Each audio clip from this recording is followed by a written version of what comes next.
Hey, what's up, guys? So, unfortunately, the Yankees took the third game of a three-game series today at home against the Astros, and they lost it. But they did win 2 out of 3, but they dropped the game today by a score 7-4.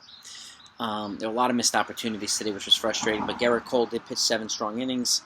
Didn't have his usual, 10, 12, 14 strikeouts, but he had a couple strikeouts, and he got some key outs. And, he did give up 2 home runs to, I think it was Yordan Alvarez. Big shots, big ones.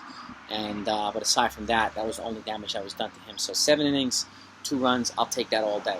They turned it over to the bullpen. Chad Green, unfortunately, kind of coughed up the 3-2 lead that the Yankees had. And gave up, I think it was a 3-run home run to put the Astros up finally. And then they went back up, and they stayed up. So it is what it is. The hustle play of the day was when the Gleyber Torres was on first. Aaron Hicks hit a liner to second, but it was dropped, and he went from first. He made it to second. He outran the defender to third, and he outran the catcher Maldonado all the way home. So he went from first to home on a liner that didn't even go to the wall. So I had never seen him hustle like that before, and I really appreciated that effort today. So it was well done, Gleyber Torres. Aside from that, Clint Frazier did hit a home run opposite field. It's always good when he's hitting to the opposite field. And his bat's starting to come around as well. Stanton hit another one today. And I think he's got 9 or 10 now. He's right up there with Ronald Acuna. And, his projections, if he keeps up at this rate, you're looking at like 50 home runs and 130, 140 RBI. So, but we'll see. And, 35 and 100 I'd be very happy with. But, he seems to be kind of carrying the offense right now. Aaron Judge is not hitting a lick right now, unfortunately. And, he had 7 consecutive strikeouts, if I remember correctly. 5 yesterday in the first 2 bats today. Had a couple of ground outs and things like that, but there were way too many missed opportunities today.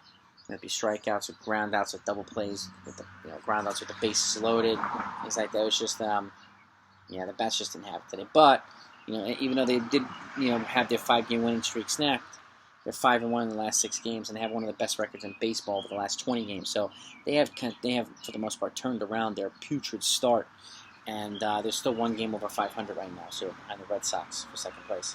So that's the summary for the game today. And they're going to be Washington's going to be coming into town now, and I have the lineup here. Tomorrow it's going to be Jameson, Taillon versus Patrick Corbin. That should be a good one. Saturday, Corey Kluber versus Max Scherzer. Real good matchup.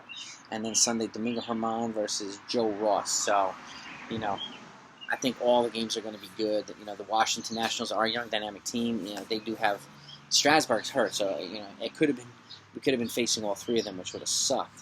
But thankfully, we're not.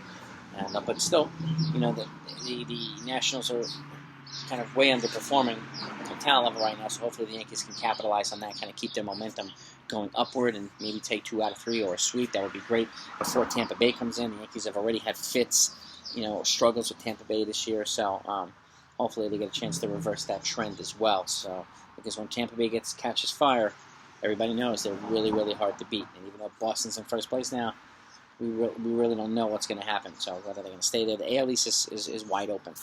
And, the Yankees still need to catch fire. And they still have reinforcements coming. Boyd's on his way back, and Zach Britton's on his way back. So, we have some good things to look forward to. And I'm looking forward to, the full team at some point. And hopefully at some point everybody firing on all cylinders as well. So, but that's the recap today. And, missed opportunities and clutch hits by the Astros. Altuve hit a shot to put he's got to hit the shot off of Chad Green to put the Astros up, unfortunately, and is what it is, But he's getting his rightfully deserved boos and jeers and cheater and F your birthday today and stuff like that. It's all well deserved. So is Bregman. So these other guys who are just so putridly arrogant when they're outed for their cheating scandal. And what's frustrating, and to myself and most fans, is the coaches and the managers were held accountable, and the players got off scot-free because of that protection from the players' union. So, that, in my opinion, is very unfair. And if they're banning Pete Rose from baseball forever for gambling, these guys should be held accountable to some degree as well. So, but that's just my opinion on that too. But that's the recap. I wanted to keep it short and sweet. Again, Washington's coming to town, and I'll be doing a recap of every game. So if you haven't subscribed yet, be sure to do so. Hit the bell icon, and look for my most recent trade proposal down below. It has to do with the Milwaukee Brewers.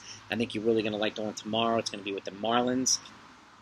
I did a trade proposal earlier, but the Marlins weren't the front team. They were the team selling. This now, they're buying. So, because the NL East is still wide open. So, not going to want to miss that. So, make sure you do those things to make sure you know exactly when the video is coming out. So, thanks for watching. Talk to you tomorrow.